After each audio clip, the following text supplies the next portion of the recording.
This is a Daniel Sumro, Haley Terrell video production. Copyright 2023, Daniel Sumro, Haley Terrell video productions. Hello, what you are about to hear is an interview with the owner of a company based in Kentucky for those that live in Kentucky, Mojo Baking. Owner Joanne talks a little bit about what she does, favorite parts, and even some least favorite parts.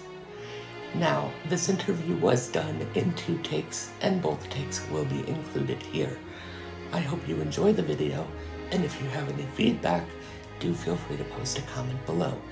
There will be links in the description to her website as well as her Facebook page. And if you guys order from Mojo Baking, tell them Daniel Sumro sent you. Y'all take care and enjoy. This interview was shot on Thursday, June 29th, 2023. All right, you guys, it's Daniel Sumro here with a very interesting video.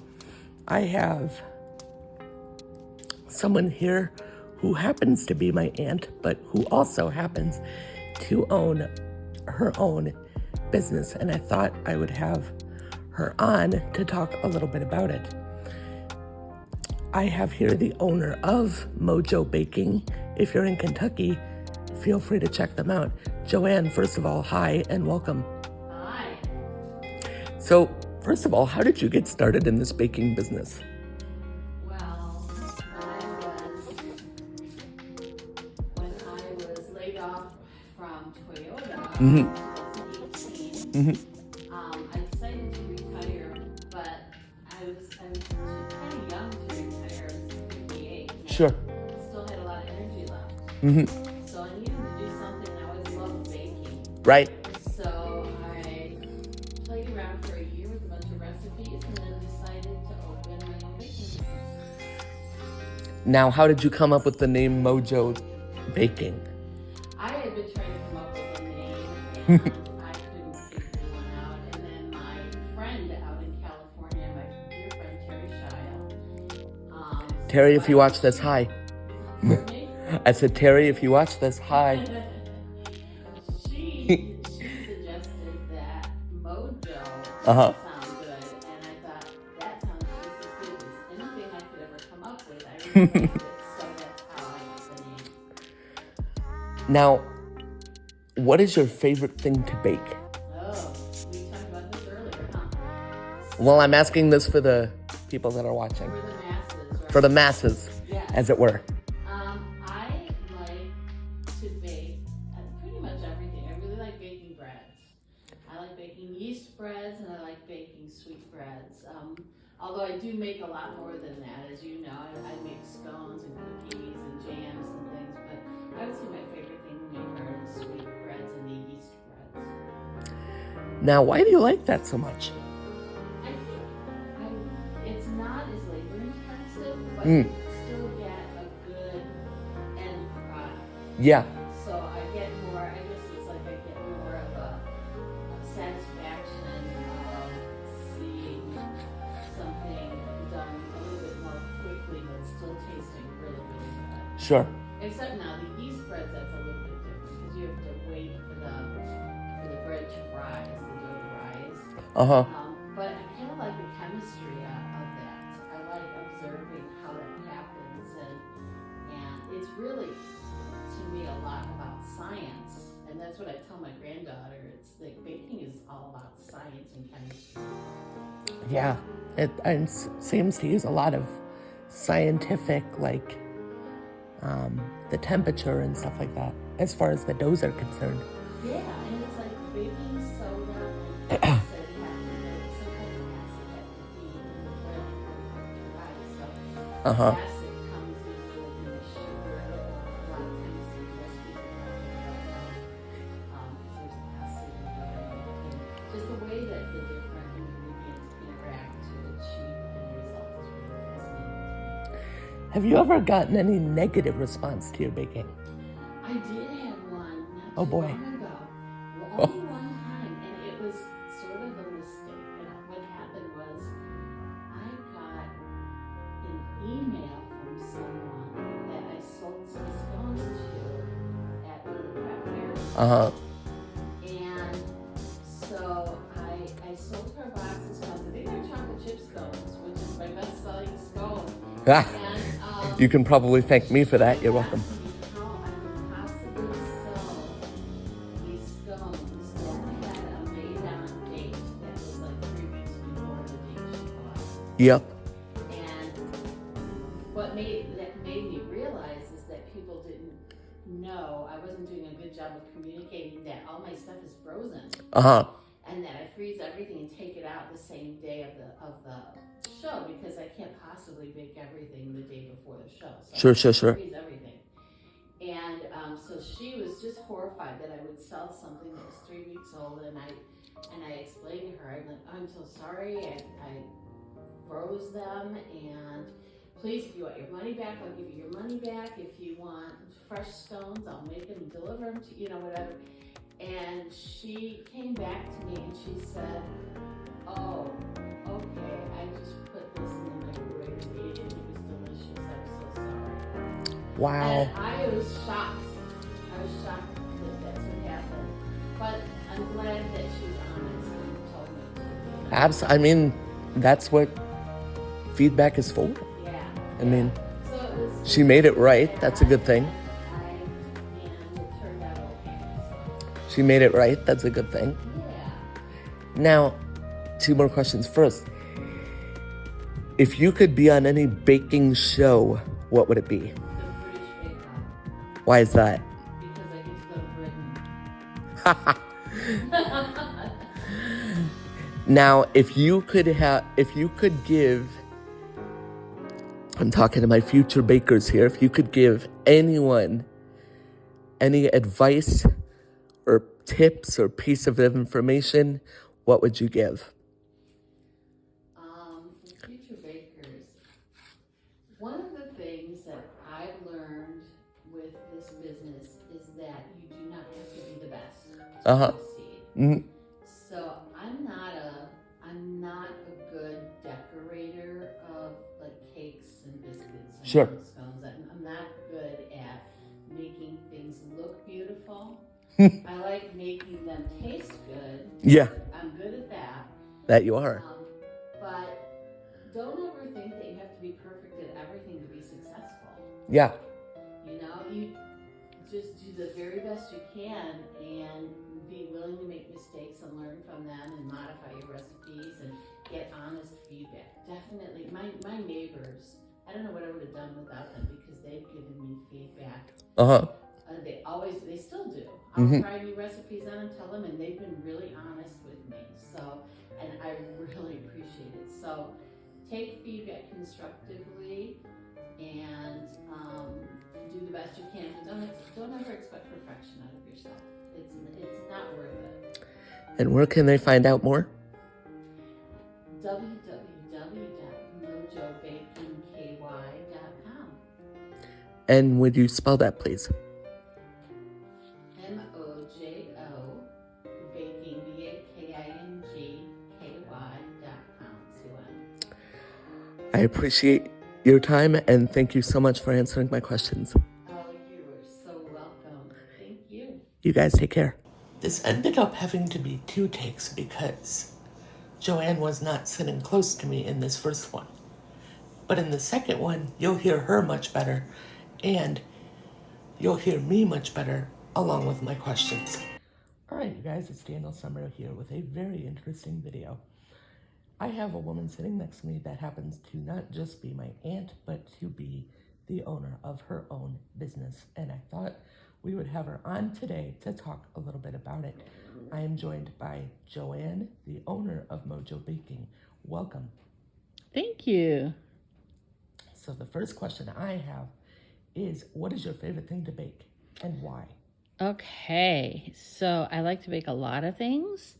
My business has scones and breads and cookies and jams, but I would say out of everything that I bake for my business, I probably like making the breads the best, both yeast breads and sweet breads.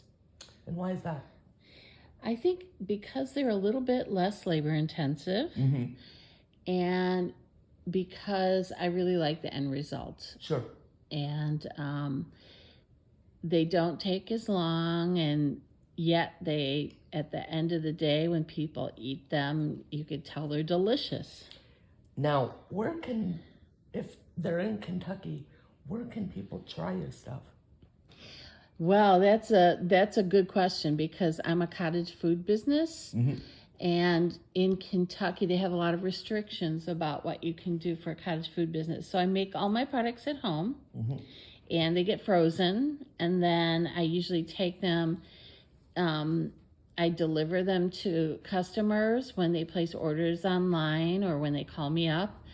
I often go to craft fairs, especially during the colder months. Yeah. And I'll sell my stuff there so people can go there. But mainly my regular customers just call me up and tell me what they want, and I usually deliver within a day or two. Now, what type of feedback do you get from your customers? In general, it's pretty positive. They especially like the lemon blueberry bread. I had somebody told me that was life-changing, and My I goodness. take no credit for that. I got the recipe from a friend of mine in California, my friend Lisa Yergatien. It's an Armenian recipe, and it's just delicious. That's amazing. And then the other thing that people really like lately has been the orange cranberry bread and my sourdough bread. Sourdough bread is a big seller too. That's a high praise to live up to. I know. Life-changing. I know, I love that one. That made me feel so good. My goodness. Have you ever gotten any negative responses? Yes, I did not too long ago. I had a woman call me. No, I'm sorry, she emailed me. And she told me that she was pretty much horrified that the date on the bottom of the box was 3 weeks before I sold it to her, and she couldn't understand why I would sell something, a bread product. They were scones. How could I sell her something that was 3 weeks old? And it made me realize that I had not done a good job of telling people that I freeze my stuff. And so I told her, oh, please, it's, you can eat it. It's been in a freezer. So she emailed me back a few minutes later and said, well, never mind. I just put it in the microwave and ate it, and it was delicious. So that made me feel really good. But again, I need to do a better job of making people understand that when you're a cottage food processor and you're baking out of your house, you don't have all the commercial equipment that you would have if you went to a regular bakery. Sure. So I can't make 25 loaves of bread in one day. I can make like only a few at a time, and then everything goes in the freezer, and then I take it out of the freezer the day of the event. Sure. Now, how many events would you say you have a year? Oh, probably between 15 and 20. My goodness. Yeah, it's You're busy. Yeah, and I don't do summers because the summer weather is not good for my product or for me. And because I'm very susceptible to the heat, I get heat exhaustion real easily. So I've decided that I'm not going to do craft shows in the summer. Although I do sell to my regular customers in the summer, and I deliver to them. So you can sell, but you just don't do craft shows and stuff. Correct. Now, if you could give any advice to future bakers, especially cottage processors like yourself, what would you give? I think I would tell people not to be perfect. Don't try to be perfect. Don't try to do everything perfect from the get-go. You're going to make mistakes, and that's fine. That's how you learn. We all do. Yep. And I have told people before, I'm not a decorator. I'm not an artist. My husband's an artist, but I'm not. So I'm not really good at making things look beautiful, but I can make them taste beautiful. So that's one of the things that I had to get over, because I think in the back of my head, I always felt like, oh, nobody's going to buy my stuff because I can't make them look beautiful. Well, I'm here to tell you that. Now, you may have been wondering, why did Take Two cut off so quick? Well, my phone ran out of storage. But what Joanne was saying was she doesn't care if it looks beautiful so long as it tastes good. But now we're going to go on and find out how you can learn more or place an order from Mojo Baking. Take it away. Okay. Now, how can people learn more about Mojo Baking if they're interested or want to place an order? Well, they can probably go to my website or my Facebook page. My website is www.mojobakingky.com, and it's MOJOBAKINGKY.com. And what is your Facebook? You would just look up Mojo Baking in your search field. Okay, and it'll find it? Yep. All right, well, I appreciate your time, and thank you for letting me ask those questions. Well, thank you, Dan. It's been a pleasure. I'm so glad that you're here. Well, guys, that about does it for this Daniel Summerall Productions video. I hope you've enjoyed it, and if you have, please be sure to give a like, share, comment, and subscribe for more. If you have any requests for videos you'd like me to film, please post them in the comments below, and I will happily film them.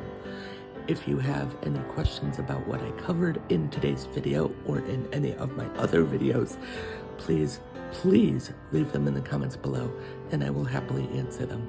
Until next time, thank you for watching, and we'll see you in the next video. Bye, y'all. Oh, and I almost forgot.